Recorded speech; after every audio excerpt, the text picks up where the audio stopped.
Okay, good morning everyone. Sorry I'm late, so let's get started with crude oil.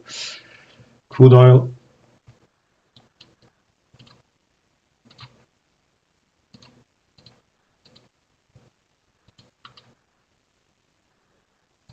So let's get started with crude oil. Crude oil got a reaction at $60 ledge we have identified earlier already from the volume by price chart. We have a buy zone with a consolidated POC right underneath supporting it.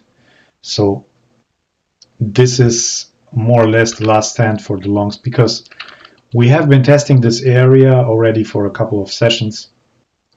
So the more tests, the weaker it gets.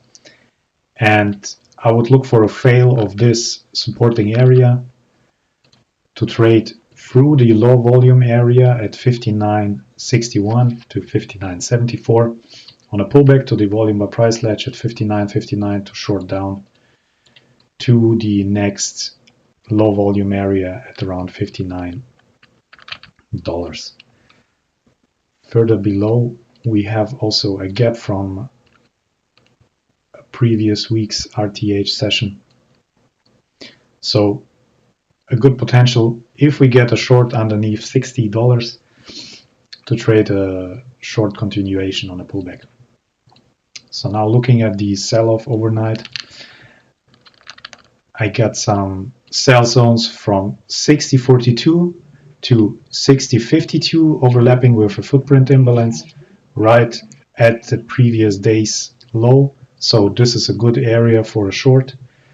And looking further above, in the overnight session, we have a 60.76 to 60.85 sell zone, highlighting more or less the impulse origin of today's session. Further above, we have a consolidated POC at 61.26, overlapping with a sell zone at 61.22 to 61.35. So looking at oil, looks pretty weak. And taking all the news into account, I would look for a short, but I will wait until the supporting area at $60 is broken, then to trade on a pullback at the low volume area. Let's go over to gold. Gold still balanced already for a couple of days, building up some structure and volume. We can see, if I move the chart a little bit around, we can see that we are building some support at 39.70 roundabout. But still, I will leave the volume by price levels unchanged. So still the ledge at 39.54, low volume area underneath at 39.24. Looking at the market profile, we had a reaction of a buy zone that we had put in for yesterday's session. It got tested, creating a new buy zone with a consolidated POC at 39.83 and a buy zone from 39.82 to 39.87. So this is a support for today's session. And looking at the sell zones created by yesterday's session, I have a sell zone at 40.20 to 40.22 with a consolidated POC right in this sell zone. Further above, value area high as of yesterday, and a sell zone from 40.30 to 40.36 with an imbalance right in the middle. So that's pretty much it for gold. Looks still balanced, and if you look at the previous sessions, we are trading within first day as of last week. So I would assume that there will be some volatility to be expected as we break either the support or the resistance at the tops. So I would expect some volatility for gold if these levels get broken. As long as this does not happen, we have clear supports at the bottom and resistances at the top trade-off. Let's look at S&P. S&P overnight, as well as the Nasdaq, had a significant sell-off, I would call it, because looking at the sessions we had over the last week, and looking at the Globex session we have today, so we have almost a 100-point range for this Globex session we are currently in. We had a reaction at the low volume area and the ledge where we have been trading prior to the gap up and the new all-time highs we created. So looking at the volume by price, if we trade underneath 6802, let's call it 6800, then I would expect a deeper pullback down to the low volume area at around 6742 to 6747. We have an untested POC, and if you look at the consolidated area here, we have also the POC consolidated at around 6778. So this could be a good target. We trade a bit underneath the Globex low, test this area, and then we're gonna see if there is a reaction. For a continuation of a short, I would wait for a pullback to 6800. If we trade lower to the upside, I have adjusted the low volume area at around 6840 to 6848. And further above, I will leave the ledge unchanged. I added the low volume area, which is highlighting some kind of a resistance after we created the new all-time highs for this contract. So this is somehow the area where I would be considering the last shorts. Further above, looking at the volume by price, no shorts. So during the sell-off, we had some sell areas. As you can see, plenty of those, but not all to be considered for shorts. But if I would take a long, then I would consider some of those for taking profits. For example, 68.27 to 68.30 with a consolidated POC would be a take profit area for me. A sell zone would be at around, let me extend this a little bit, would be around 68.40 to 68.43, which is marking also previous week's low. We have a consolidated POC, some imbalances underneath it. So this area looks interesting for a short. If we trade further above, then we are within yesterday's RTH session. Still, I see a sell zone, quite large to be honest, 68.51 to 68.62 with a consolidated POC. So I would limit this area and look at the reaction at the consolidated POC.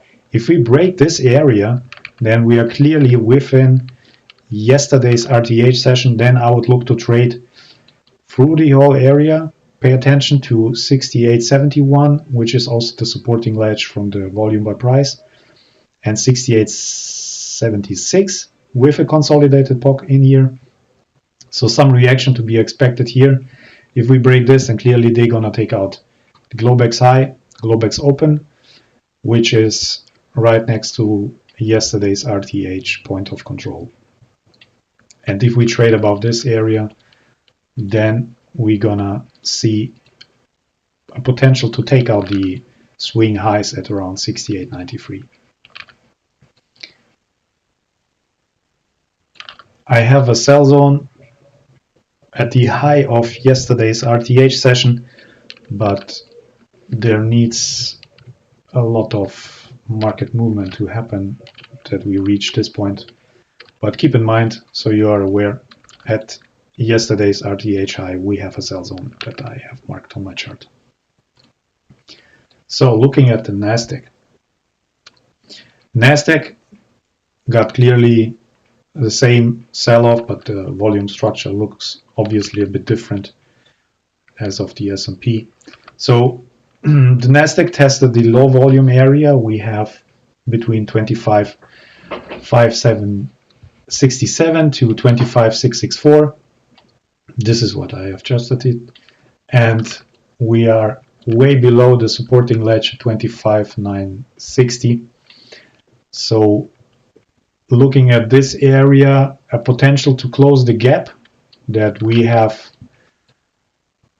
in the market as of the gap up from last week is there. So if we sell further off, I would look for the gap to be closed at around 25 570 to get a reaction. This is the lower edge of the low volume area, maybe a little bit further down to the open session POC at around 25,540. If we don't get a reaction here, then further potential to the downside. If we get a reaction here, then above the Globex low, I would look for longs again to trade 2.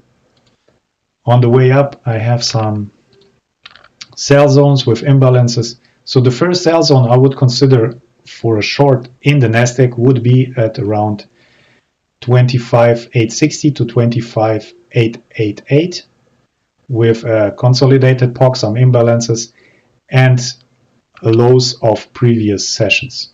Okay. Further above, I have other sell zones like 25,907 to 25,926. So it's quite a lot, but I would not take all into account for shorts, but the ones where I have confluence with volume by price levels, I will take into account, like 25,945 to 25,966 consolidated POC, volume by price ledge, and some imbalances. So altogether we have quite some action ongoing around this price. And further above, I see that we have, delete this is not valid anymore. So we have the low of the US session as of yesterday. We have some sell zone. So in general, the low of yesterday's US session could be considered for a short. Further above, we have, similar to the S&P, the impulse origin with a CPOC at around 2650 to 2670. If we take this zone, then there is a potential that they trade also through the RTH value area as of yesterday. Same as the S&P, we have a sell zone at the high of yesterday's RTH session from 26,233 to 26,265, sorry. Also consolidated POC, US open. So a good potential for a short. If we break this, then the way is there that we trade again to the all-time highs, but doesn't look like this looking at the current Globex session. So I would look for further dips, maybe a reaction of the volume by price levels. If we get above the current Globex low, maybe it will be a bit deeper. If they sell further off until the open, then I would look for a long. Otherwise, looks quite like a sell-off at the moment, but also a potential that they buy it back up at least to a certain point, then maybe continue the sell-off.